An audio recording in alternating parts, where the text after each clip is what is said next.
حضرت عثمان غنی رضی اللہ تعالیٰ عنہ حضرت عبداللہ ابن مسعود کے گھر آئے.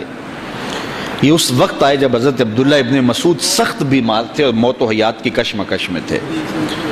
تو انہوں نے ان کا حال پوچھا. جب واپس پلٹنے لگے تو اشرفیوں کی 2 تھیلیاں حضرت عثمان غنی نے حضرت عبداللہ ابن مسعود کو دی.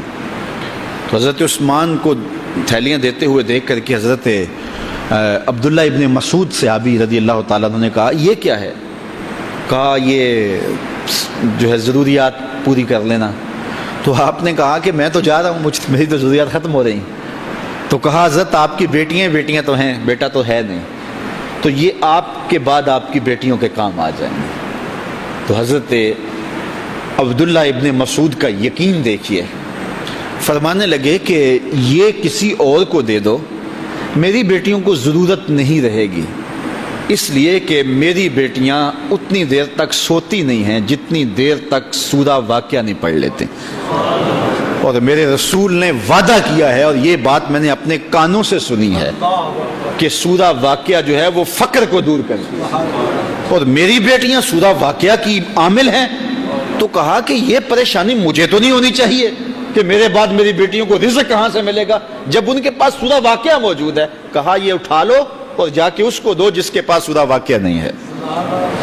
تو روز سورہ واقعہ پڑھو, روز سورہ واقعہ پڑھو, تو دیکھنا رزق کے دروازے کیسے کھلتے ہیں. میں جب بھی گیا ہوں, اور اب بھی, کیونکہ میرے تو اتنے اخراجات نہیں, سادہ سی زندگی ہے, لیکن جامعہ کے حوالے سے ایک مسئلہ ہے, تو جب کبھی ایسا ہوتا ہے تو میں بچوں کو بٹھا کہتا ہوں سورہ واقعہ پڑھو, اور خود سورہ واقعہ پھر معمول بنا لیتا ہوں, تو پھر اللہ ایسی جانب سے رزق دے دیتا ہے کہ پتہ بھی نہیں ہوتا. تو سورہ واقعہ معمول رکھو. آخری بات, اور وہ حضرت سہل بن سعد الساعدی رضی اللہ تعالی عنہ کی مرویات سے ہے. شکا رجل الی رسول اللہ دیک المعیشۃ والفقر. ایک شخص حضور کی خدمت میں حاضر ہوا, کہا حضور تنگ دست بڑا ہوں, کثیر العیال ہوں, بچے زیادہ ہیں, ذرائع آمدنی تھوڑے ہیں, میرے لیے کوئی نسخہ ارشاد فرمائیے. تو آقا کریم نے اس کو کیا نسخہ دیا؟ یہ سب سے آسان نسخہ, اذا دخلت الدار فسلم علیہ. جب گھر جائے تو گھر والوں کو السلام علیکم کہا کرو. جو ہی گھر میں داخل ہو السلام علیکم, اور اس کے بعد ایک مرتبہ سورہ اخلاص پڑھ دیا کرو, قل هو اللہ احد. یہ عمل شروع کر دو. تو کہا یہ بالکل آسان وظیفہ ہے, گھر جاؤ السلام علیکم, اور اس کے بعد ایک مرتبہ سورہ اخلاص. اس عمل کو نہ چھوڑنا, بلکہ فرمایا کبھی ایسا ہو تو گھر جائے تو گھر میں کوئی بھی موجود نہ ہو, تو کہا عمل کو پھر بھی نہیں چھوڑنا. فسلم علیہ, کہا تو مجھے سلام کہہ دینا. وہ اپنے نام لیواؤں کو تنہا چھوڑتے کب ہیں, جہاں ہم دم نہ ہو کوئی وہاں سرکار ہوتے. کہا کہ جب کوئی نہ ہو گھر میں تو کہا عمل نہیں چھوڑنا, پھر مجھے سلام کہنا, اور پھر ایک مرتبہ سورہ اخلاص پڑھ دینا. وہ صحابی کہتے ہیں میں نے عمل شروع کر دیا, گھر جاتا السلام علیکم, گھر والے بھی خوش, اور اس کے بعد سورہ اخلاص بیٹھنے سے پہلے پڑھ لیتا. اور اگر گھر میں کوئی نہ ہوتا پھر تو مجھے چاہ چڑھ جاتے, پھر میں یا نبی سلام علیکہ پڑھتا, پھر حضور کی بارگاہ میں سلام پیش کرتا.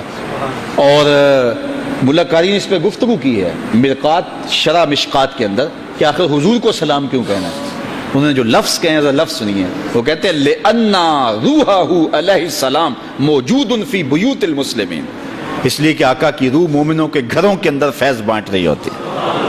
تو کہا پھر مجھے سلام کہہ دینا. وہ کہتے ہیں میں جاتا اور حضور کو سلام کہہ دیتا, اور اس کے بعد سورہ فاتحہ سورہ اخلاص پڑھ دیتا. پھر ہوا کیا, اللہ اکبر. ہمارے استاد کہتے تھے اگر کسی کے اندر حسد ہوگا تو وہ یہ عمل نہیں کر سکتا, حسد نہیں ہے تو وہ عمل شروع آج ہی کر دے.